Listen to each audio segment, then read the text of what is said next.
자, 네 번째 과목 정보통신에 대해서 제가 설명을 한번 해볼게요. 정보통신은 다른 과목들과 좀 다르게 시험 문제는 10문제 정도가 출제가 되는데 그 10문제가 조금 좀 난이도가 좀 있습니다. 그리고 뭐 매번 같은 문제가 나오지 않고 다른 문제, 신기술 동향이랑 좀 섞여서 나오는 부분들이 조금 있어가지고요. 뉴 미디어라는 부분도 같이 섞여있기 때문에 조금 여러분들께서 어떻게 보면 10문제가 상당히 어렵게 느껴지실 거예요. 자, 너무 부담 갖지 마시고 문제를 보면 일단 정보통신의 발달 과정, 즉 역사를 먼저 알고 시작하는 게 좋겠죠. 여기에 발달 과정을 1번부터 6번까지 적어놨어요. 짧게 설명을 해보면 음성 전용 회선은 예전에 왜 전화만 되던 거, 그러다가 이제 예전에 우리가 어땠습니까? 전화를 직접 배를 돌려가지고 교환을 통해서 다른 사람을 연결하고 막 그랬었잖아요. 그게 전화 교환만 방식이었고, 그러다가 이제 광대역 데이터 전용 회선이라는 게 들어서면서 우리가 진짜 모뎀을 이용해서 통신을 하기도 하고 막 그렇게 했던 부분이 세 번째 내용이었고, 그러다가 이제 디지털 전용 회선이 등장하고 그 다음에 데이터들만 돌아다닐 수 있는 전용 망들이 구축이 되다가 끝에 이제 종합정보통신망. 현대에는 이제 망 하나로, 그러니까 선 하나로 여러가지 신호들이 동시에 오고 있지 않습니까? 그게 종합정보통신망인데 그걸 ISDN이라고 하거든요. 어쨌든 이 ISDN까지 이렇게 정보통신 발전 과정이 이루어져 있더라. 한 번만 지금 보시면 크게 어려운 부분은 없잖아요. 그죠? 뭐 요렇고, 그러한 이러한 통신이 어떠한 방식으로 통신을 하느냐, 크게는 이제 세 가지 방식인데, 단방향은 텔레비전이나 라디오를 생각하시면 돼요. 우리 왜 텔레비전이나 라디오 같은 경우에는 듣기만 한다든지 보기만 하지 않습니까? 이런 걸 단방향이라고 합니다. 우리의 참여가 거의 불가능하잖아요. 그죠? 얘랑 반대되는 게 전이중, 풀 듀플렉스라고 적혀있는 이 전이중은 전화기를 생각하시면 됩니다. 우리 전화를 받으면서 동시에 이야기를 할 수도 있어요. 그러니까 송수신이 어떻게 자유롭죠. 보내는 것도 자유롭고 받는 것도 자유롭습니다. 그러나 여기 반이중이라고 나와 있는 거 있죠? 하프 듀플렉스라고 되어 있는 얘는요, 무전기 혹시 써보신 분 많으실런가 모르겠는데, 무전기는 한쪽에서 이야기하고 있을 땐 한쪽에서 듣기만 하고 있어야 돼요. 그렇게 전송되는 방식이 반이중 방식입니다. 둘 다 서로 잘났다고 얘기하고 있으면 아무도 못 들어요.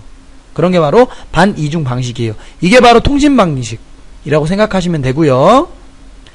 이러한 통신망이 어떻게 연결되느냐, 그 통신망의 규모에 따른 분류를 또 제가 해놨거든요. 랜, 맨, 웬이라고 해서 랜이 제일 작은 단위, 맨이 중간의 단위, 웬이 가장 큰 단위라고 생각하시면 되는데, 랜이라는 걸로 통신망을 묶으면 그냥 학교나 회사나 연구소 등, 그러니까 어떤 건물 안에서만 통신망을 하는 소규모 네트워크를 의미해요. 그래서 여기 보면 근거리 통신망, 그게 바로 랜이더라 라고 설명을 해놓았고, 맨은 도시간 통신망 또는 지역간 통신망이라고도 하는데 제가 여기 적어놓진 않았죠. 도시와 도시 사이의 통신망, 그러니까 서울과 부산을 이어주는 통신망, 부산과 대구를 이어주는 통신망, 그게 맨이라면, 반대로 이제 웬은 광대역 통신망 내지는 국가간 통신망 이렇게 이야기하거든요. 예를 들어 한국과 중국에 대한 통신망, 중국과 일본에 대한 통신망, 그런 것들이 전부 다 웬으로 되어 있어요. 그래서 지금 이 규모를 보면 밑으로 내려갈수록 더 크고 위로 올라갈수록 더 작게 되어 있지 않습니까?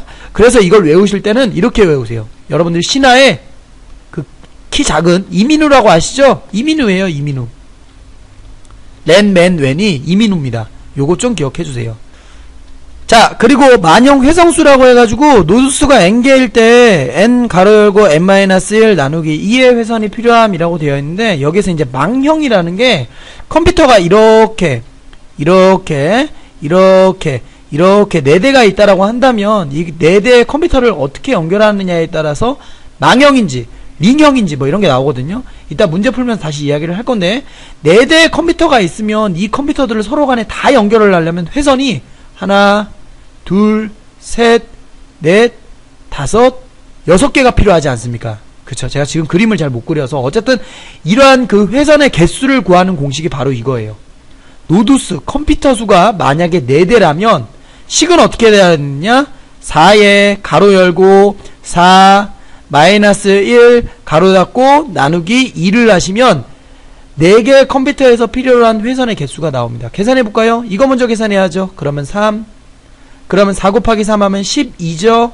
거기에 나누기 2를 하래요. 그럼 얼마가 됩니까? 6이 되겠죠? 그래서 결국 6개의 회선이 필요하더라. 아까 6개의 회선 필요하다면서요. 이런 식으로 계산하는 내용이 있습니다. 문제를 보면서 이야기를 한번 해볼게요.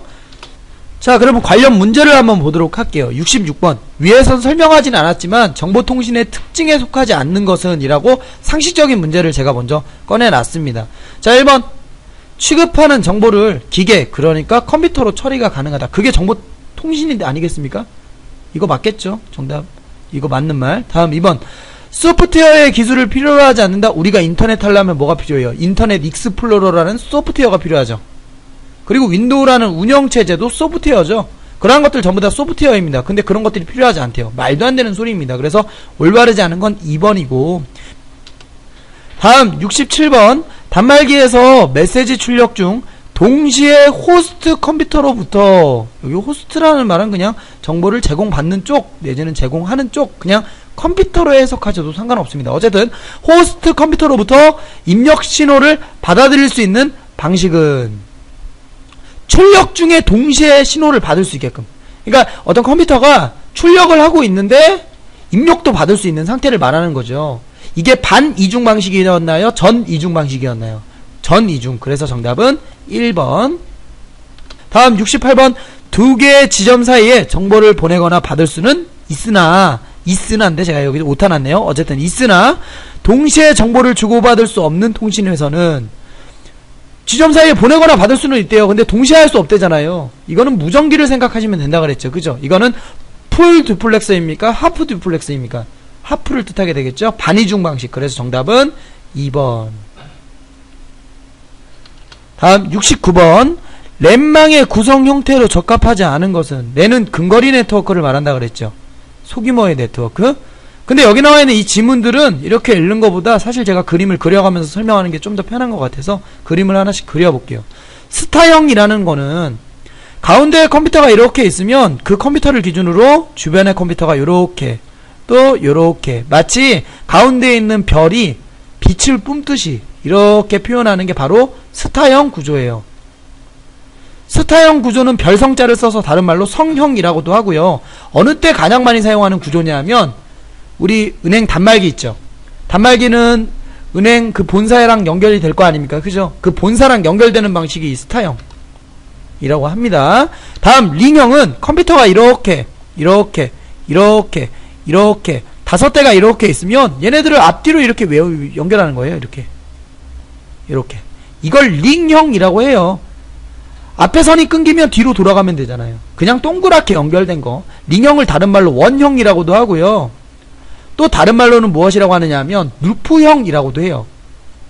링형, 루프형 전부 다 똑같은 말입니다.